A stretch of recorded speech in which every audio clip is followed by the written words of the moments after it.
Supreme court को BJP हुकूमत ने मजाक बना के रखा है। मुसलमानों की मजहबी शनाख्त पर निशाना आम था ही, मगर उसकी मिसालें हर रोज एक नए हादसे के साथ जख्मों को गहरा करती जा रही। सुप्रीम कोर्ट का ऑर्डर था बुलडोजर पर लगाम कसने का, मगर ये नया भारत है जहां पाकिस्तानी जासूस अगर हिंदू हो तो उन्हें सुर्खियों में तक जगह नहीं मिलती, और दूसरी तरफ अपनी मजहबी शनाख्त के तहफ़्फ़ुज़ पर सवाल करने वाले मुसलमानों के घर बुलडोजर तले रौंद दिए जाते हैं। बरेली में एक और इमारत ढा दी गई, वजह बताई गई गैर कानूनी तामीर। आज की रिपोर्ट में बात बुलडोजर इंसाफ पर। मैं जनरल डिस्पोजर, आप देख रहे हैं मुस्लिम सियासत।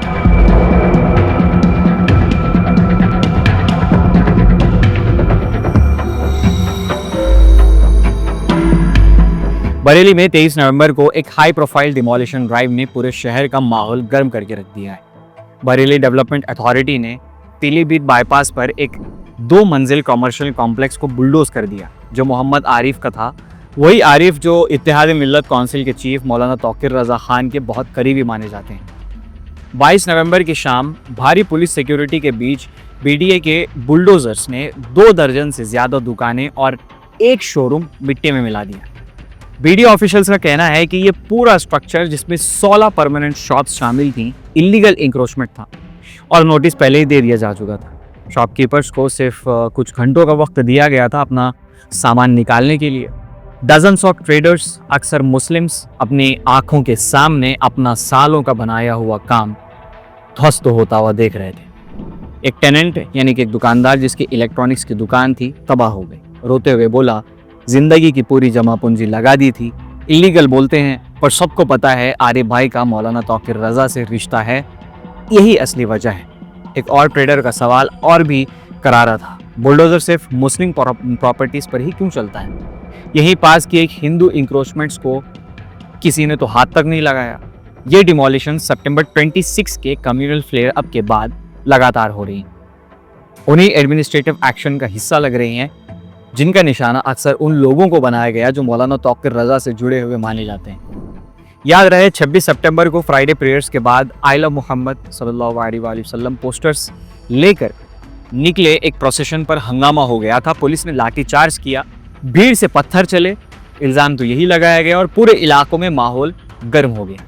तब से लोकल लोगों का कहना है कि क्लेरिक से संबंध रखने वाले कई व्यक्तियों की प्रॉपर्टीज, शॉप्स और बिजनेस पर एंटी इंक्रोचमेंट ड्राइव्स के नाम पर एक्शन लिया जा रहा है।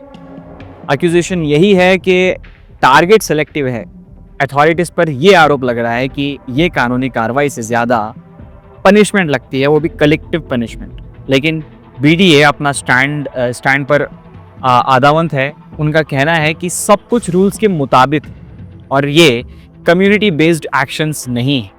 एक सीनियर ऑफिशियल्स ने मीडिया से कहा कि रूल के हिसाब से ही काम होता है, किसी कौम का सवाल ही नहीं है। याद रखिए, USCIRF की जो रिपोर्ट आई थी कि हिंदुस्तान में लेजिस्लेशंस और जुडिशरी का इस्तेमाल करते हुए अक़लियतों को निशाना बनाया जा रहा है, उसकी पुष्टि हर बार ऐसे मिसालों से हो जाती है। पीलीभीत बाईपास पर धूल बैठ चुकी थी, लेकिन डिस्ट्रस और गुस्सा अभी भी कहीं ज़्यादा भारी था। बरेली के मुस्लिम ट्रेडिंग कम्युनिटी का एक हिस्सा इस डिमोलिशन को सीधा सीधा कलेक्टिव पनिशमेंट समझ रहा है।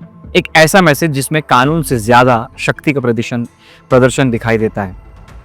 अथॉरिटीज़ के नैरेटिव्स और ग्राउंड की रियलिटी के बीच की दूरी, दोनों तरफ का टेंशन और गहरा हो गया है। इन तमाम चीज़ों पर आप क्या सोचते हैं, नीचे कमेंट सेक्शन में कमेंट करके हमें ज़रूर बताएं। बाकी इस वीडियो को शेयर कीजिए ताकि ये जानकारी और लोगों तक पहुंच सके। मैं जनरल डिस्पोजर, आप देख रहे थे मुस्लिम सियासत।